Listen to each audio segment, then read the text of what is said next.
The right says a republic cannot run on the honor system forever. Here's the real problem. It's the erosion of shared trust. It's whether anyone will believe the winner won, really won. And when mainstream citizens check out, the fringe walks in. Rome did not fall to the invaders first. It rotted from within when citizens stopped believing their own institutions were honest. So let us dismiss the false choice. The principle is simple. Make it easy to vote and impossible to doubt. A retired school teacher in Phoenix named Carol stood in line on election day and did everything right and went home certain that her vote had been stolen by fraud. She could not name the fraud, but she was certain it was stolen. Across town, a graduate student named Maria, a citizen born in Texas, got a letter saying she might be purged from the rolls because a clerk could not match her married name to her birth certificate. Two honest Americans, one election, both convinced the system was rigged against them. And here's the number that should stop us cold.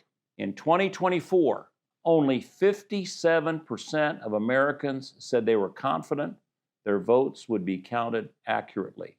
Now, today, I'm going to show you the left's case, the right's case, and the common sense path that rebuilds the one thing a republic cannot survive without it: trust. Our republic must have trust in the ballot box and in the voting process if it is to survive. Welcome, patriots, to this edition of Common Sense for America. I'm Bruce Rutherford, your host and commentator, coming to you from the beautiful Westwood Golf Club in Houston, Texas. If you're watching on YouTube, please hit that like button and subscribe. Now let's dive in.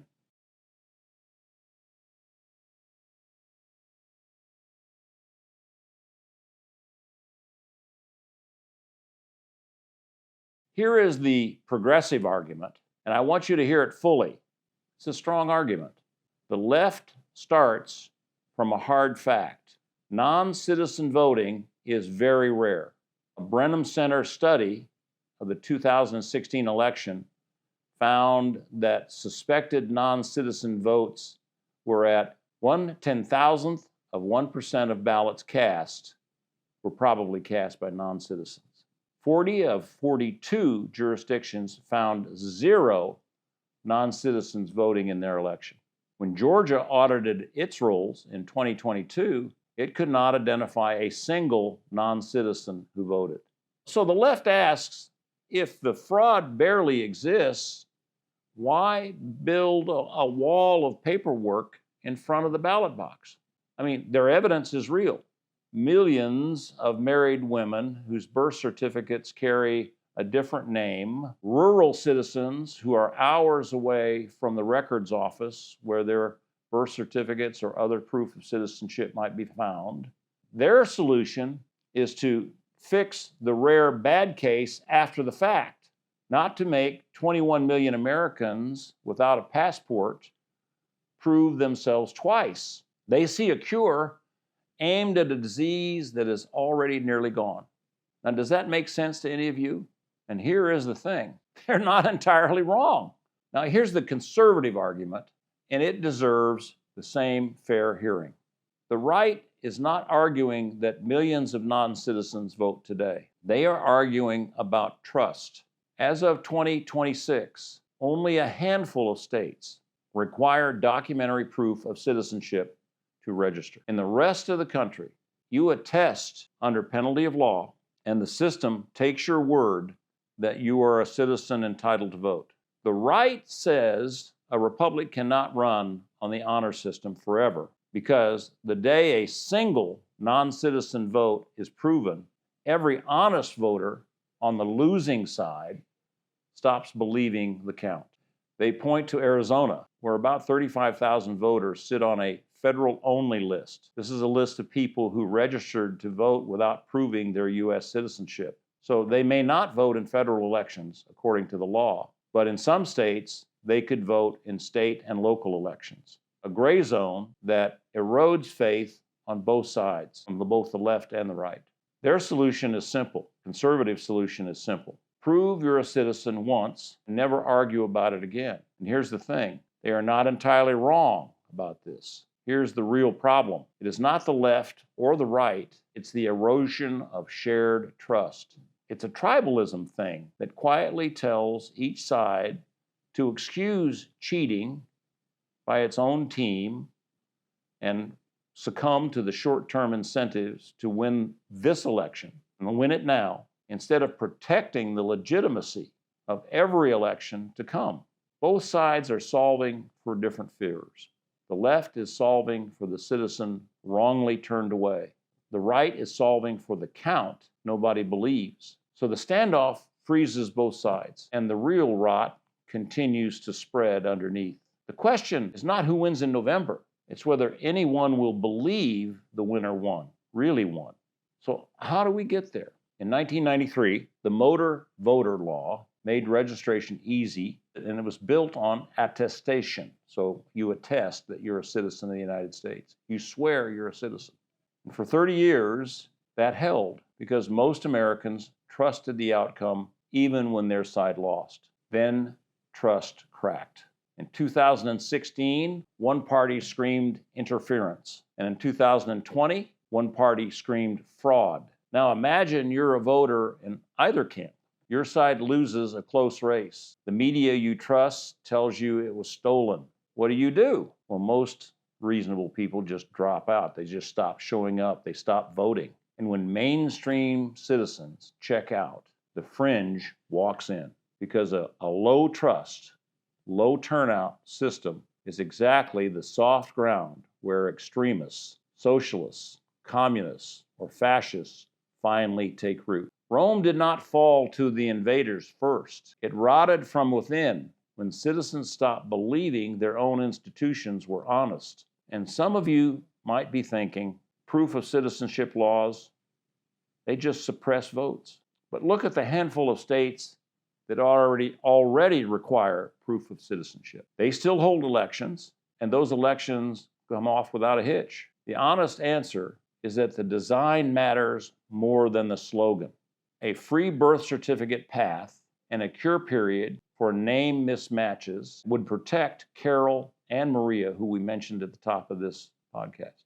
At the same time, James Madison would protect Carol and Maria at the same time. James Madison saw this 239 years ago. In Federalist number 10, he warned of the violence of faction. Citizens united by some common impulse of passion, adverse to the rights of other citizens. He said, you cannot cure faction by killing liberty. You cure it by building a system whose rules every faction can trust, even in defeat. That's the whole game right there.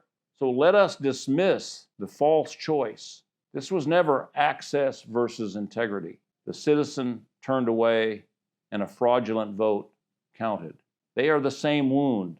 Both kill trust. The principle is simple. Make it easy to vote and impossible to doubt.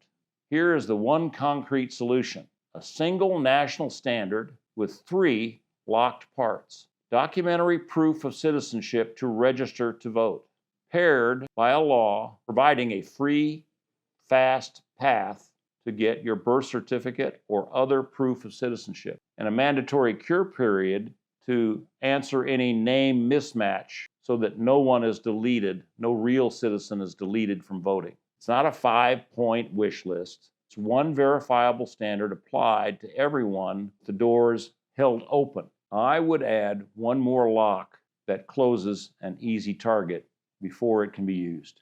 Mail-in ballots. They must be received before the polls close, and any that arrive after the polls closed should not be counted. In a system where we already know fraud was rare, that simply makes it impossible to commit the most common fraud, which is stuffing the ballot box after the polls close with fraudulent votes.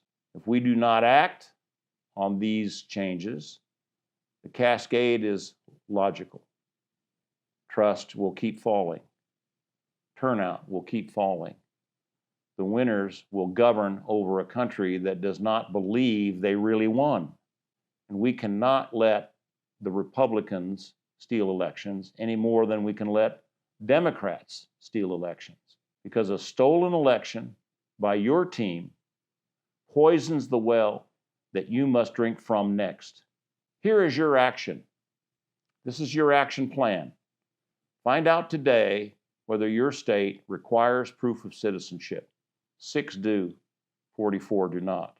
Call them about the Save America Act and that is now stalled in the Senate. Tell them you want both the proof of citizenship and the free path to birth certificates and other documents proving citizenship. Not one without the other. The two as a package. So here's what you need to remember. Election integrity is not a weapon to beat the other side, to beat the other party. It is the shared trust that keeps either party from becoming the only party. That matters because when America stops believing the count, they stop showing up. And the space they leave is filled by the worst among us. Talk about this with your friends and family. Tell me in the comments, do you see another way? I want to hear from you.